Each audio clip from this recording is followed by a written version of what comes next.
Siya is not right. पर क्या ये सिस्टम सही है? और कितने क्राइम्स चाहती है government? Crime rate day by day बढ़ता ही जा रहा है।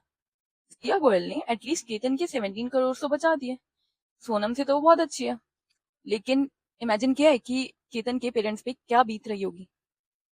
बट गलती कहीं ना कहीं केतन के पेरेंट्स की भी है, क्योंकि जो केतन के पेरेंट्स हैं और सिया के पेरेंट्स, वो 35 ईयर से एक दूसरे को जानते थे। मतलब वही बचपन की दोस्ती और उसको रिश्तेदारी में बदलने का सोचना।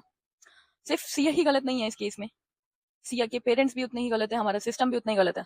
क्योंकि अगर हमारा सिस्टम कोई ऐसी पनिशमेंट्स बना दे क्रिमिनल्स के लिए कि बंदा आगे से वैसा कुछ करने की सोचने से भी मतलब रोक आपे उसकी, तो ये सारे केसेस बहुत कम हो जाएंगे, बहुत कम।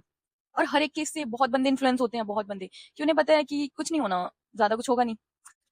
सिया के पेरेंट्स को और केतन के पेरेंट्स को दोनों को सिया से ओपिनियन लेना चाहिए था, सिया से नहीं केतन से भी ओपिनियन लेना चाहिए था।